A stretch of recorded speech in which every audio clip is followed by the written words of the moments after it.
ऐसे आप सभी लोग, उम्मीद करता हूँ आप सभी भाई मस्त होंगे, स्वस्थ होंगे। चलिए शुरुआत करते हैं वीडियो की। वीडियो को भाई लोग अंत तक देखिएगा क्योंकि इसमें बहुत सारी चीज़ों के ऊपर चर्चा की जानी है। आज मेरा थोड़ा तबीयत ख़राब था, इस वजह से वीडियो अपलोड नहीं हो सका है। अब अपलोड कर रहा हूँ मैं।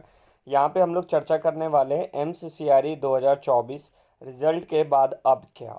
अगला स्टेप जो है, रिजल्ट के बाद क्या होने वाला है, कैसे होने वाला है, क्या रैंक से रिलेटेड हम लोग यहाँ पे बातें हैं, वो उन सभी चीज़ों के ऊपर चर्चा करेंगे। रैंक कैसी रहेगी हमारी, प्रेफरेंस क्या है हमारे पास, इन सभी चीज़ों के ऊपर बात करने वाले हैं। क्या सभी लोगों को डीबी के लिए बुलाया जाएगा, डॉक्यूमेंट वेरिफिकेशन के लिए, या फिर नहीं, इन सभी चीज़ों के ऊपर हम लोग चर्चा करने वाले हैं। तो चलिए अब शुरू करते हैं वीडियो को यहाँ से। देखिए, वीडियो के अंदर बहुत सारे बच्चों का सबसे पहला जो क्वेरी है यही है बच्चों की, आप लोगों का जो क्वेरी है वो सबसे पहला है कि हमारा जो रैंक है, वो बहुत सारे बच्चे हैं ऐसे हैं। जैसे मान लीजिए किसी व्यक्ति का 3000 रैंक है, ठीक है, सपोज कर लीजिए। और किसी व्यक्ति का यही सेम रैंक मान लीजिए उसका 25 है। तो क्या हमारा सिलेक्शन जो 3000 वाले बच्चे हैं, क्या उनका सिलेक्शन हो पाएगा या फिर 25 वाले का हो पाएगा, इन सभी चीज़ों के ऊपर हम लोग चर्चा करते हैं। देखिए, इसके अंदर इन सभी चीज़ों के ऊपर चर्चा करते हैं और बताते हैं। देखिए, रैंक जो है वो मैटर तो कर रहा है, आपका ये चीज़ तो कंफर्म है। बट इस रैंक के अकॉर्डिंग जो है वो प्रेफरेंस आपका बहुत इम्पॉर्टेंट है। प्रेफरेंस, फिर किसी भी पोस्ट के लिए आप देखेंगे एलिजिबिलिटी क्राइटेरिया अलग अलग है। बहुत सारे पोस्ट है जिनकी 500 से ऐसे अधिक पोस्ट है जिनकी एलिजिबिलिटी क्राइटेरिया जो दोस्त है वो अलग अलग है। तो क्या 3000 वाले बच्चे का जो सिलेक्शन है वो हो पाएगा या फिर नहीं हो पाएगा, इस चीज़ को बताइए।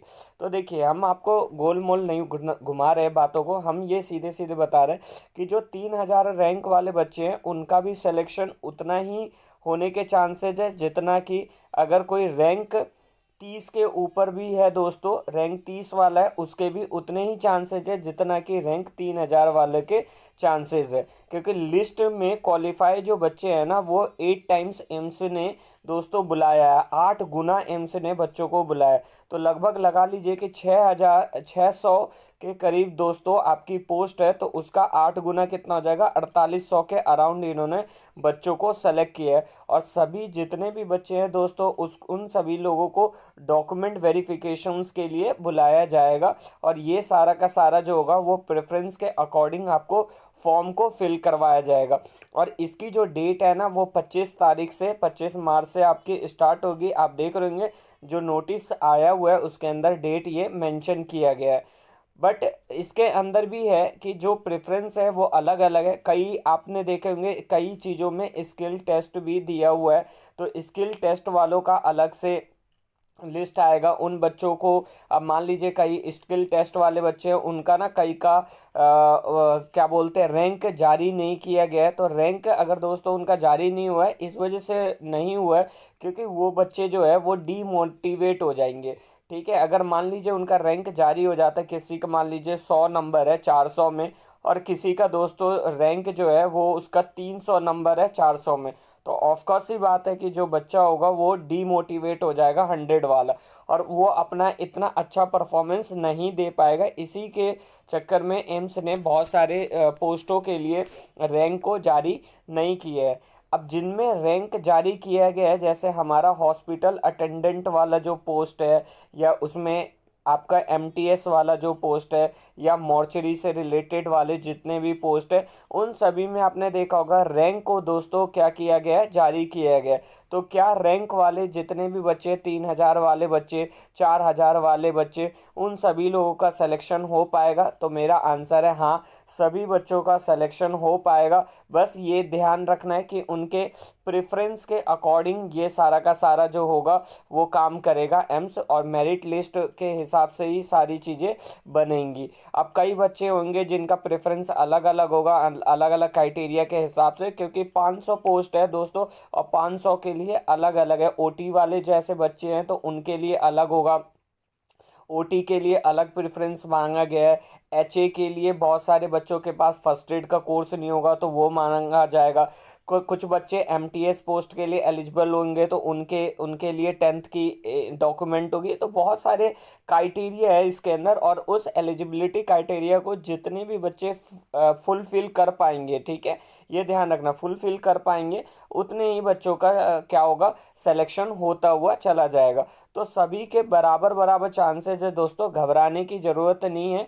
रिजल्ट डीबी जो होगी वो सभी लोगों को बुलाया जाएगा। अभी आप वेबसाइट के ऊपर जब जाएंगे तो वहाँ पे वेबसाइट के ऊपर जाने के बाद आपको प्रेफरेंस भरवाया जाएगा सभी बच्चों से बराबर बराबर, और प्रेफरेंस भरवाने के बाद आपको डीबी के लिए बुलाया जाएगा। जो भी एम्स होगी वो आपको डीबी के लिए बुलाएगी। अगर अगर किसी बच्चे का नहीं होता है तो उसके लिए वेटिंग लिस्ट भी एम्स जो होगी वो जारी करेगी, क्योंकि पिछली बार क्या हुआ था, जब सीआरई पिछले साल 2023 में दोस्तों हुआ था, तो उस सीआरई के अंदर क्या हुआ था कि बहुत सारे ऐसे बच्चे थे जिन्होंने ज्वाइन नहीं किया, जिन्होंने क्या नहीं किया दोस्तों, ज्वाइन नहीं किया, जिसकी वजह से सीट जो थी वो वैकेंट रह गई थी, और उस सीट को वैकेंट की वजह से एम्स को बहुत ज़्यादा क्या हुआ था, नुकसान होता है, क्योंकि सीट वैकेंट रह जाना, बच्चे ज्वाइनिंग के लिए नहीं आ रहे थे, तो बार बार आपने देखा होगा एम्स भुवनेश्वर जो था वो बार बार बच्चों को बुला रहा था कि भाई ज्वाइन कर लो। एम्स ऋषिकेश ने भी बार बार बुलाया है, उसके बाद नहीं आए हैं, तो उसके बाद ये सीआरई 2024 को कंडक्ट किया गया। तो इसी को मद्देनजर रखते हुए यहाँ पे इस बार इन्होंने 8 टाइम्स बच्चों को बुलाया, ताकि जितने भी वैकेंट सीट रह जाते हैं लास्ट में उन सभी को फुलफिल कर लिया जाए इजी तरीके से। इन्हीं चीज़ों के ऊपर आपको सबसे ज़्यादा फोकस करना है। दूसरा, आपको ही मान लीजिए रैंक 3000 वाला है, तो रैंक 3000 वालों को ही दोस्तों सीट क्यों एलोकेट होगी, इसका एक और रीज़न मैं बताता हूँ। जैसे मान लीजिए कोई बच्चा है, रैंक होल्डर है, अगर उसकी रैंक मान लीजिए 31 आई है, और वो अभी इस टाइम पे मान लीजिए सपोज डेट वो एम्स ऋषिकेश में काम कर रहा है, और वो राजस्थान का रहने वाला है, और उसने राजस्थान पहली प्रेफरेंस में डाला, बट उसको वो राजस्थान मान लीजिए नहीं मिलती है, तो क्या वो एम्स ऋषिकेश को छोड़कर आएगा? नहीं आएगा, बिल्कुल नहीं आएगा, क्योंकि यहाँ पे वो दोबारा से ज्वाइन होगी, उसकी डीएपीए जितनी भी होगी वो सारी चीज़ें इंक्रीमेंट वगैरह यहाँ पे मिल गया है, तो वो क्यों छोड़ के आएगा? तो ये सीटें भी आपकी क्या हो जाएंगी, खाली हो जाएंगी। एक और चीज़ें बताता हूँ, जैसे मान लीजिए जनरल है, जनरल के अंदर बच्चे बहुत सारे हैं। अब देखिए जो एससी वाले हैं वो भी जनरल के अंदर फाइट कर सकते हैं, ऐसे ही ईडब्ल्यूएस वाले बच्चे भी जनरल के अंदर सीटें एलोकेट हो जाएगी। ओबीसी वाले जितने बच्चे हैं उनको भी जनरल के अकॉर्डिंग, अगर जनरल से ज़्यादा नंबर होगा तो जनरल में चले जाएंगे, ऐसे ही एसटी वाले चले जाएंगे। तो जो जो ईडब्ल्यूएस है या एससी है, ओबीसी है, उनकी खुद की जो सीटें होगी ना दोस्तों वो खाली हो जाएगी, और वही सीट बच्चों को बाद में क्या किया जाएगा, एलोकेट किया जाएगा। कुछ बच्चे ऐसे होंगे जो डीबी तो करवाएंगे लेकिन डीबी के बाद वो ज्वाइनिंग नहीं करेंगे, तो उन बच्चों की जो सीट खाली रह जाएगी, वो जो वेटिंग लिस्ट होगी, मतलब जो बच्चे लिए गए हैं उनको रैंक के हिसाब से धीरे धीरे एम्स क्या करेगी, बुलाएगी। इसमें आपका टाइम तो लगेगा, बट जितने भी बच्चे इन्होंने लिए हैं सभी बच्चों का धीरे धीरे क्या होगा, सिलेक्शन प्रोसेस को पूरा किया जाएगा, और उनको सिलेक्शन के अकॉर्डिंग उनको सीट को एलोकेट किया जाएगा। इसीलिए एम्स ने इस बार 8 टाइम्स लिया है। अगर आपको कोई भी क्वेरी होती है तो आप हमारे टेलीग्राम चैनल को ज्वाइन कर सकते हैं। हम लोग ऑथेंटिक न्यूज़ हमेशा आपको प्रोवाइड करते हैं, और हमारे जो चैनल का नाम है करंट जॉब जो है वो चैनल है, और इसके ऊपर आपको लेटेस्ट अपडेट हमेशा सबसे पहले दी जाती है। मैंने बोला था कि एम्स जो है 2-3 दिनों के अंदर में सीआरई का रिज़ल्ट पब्लिश करने वाला है, और कल ही शाम को हमारा जो रिज़ल्ट था वो पब्लिश हो गया है। तो भाई अगर आपको वीडियो पसंद आती है तो इसको लाइक सब्सक्राइब करना ना भूले। Thank you so much for watching.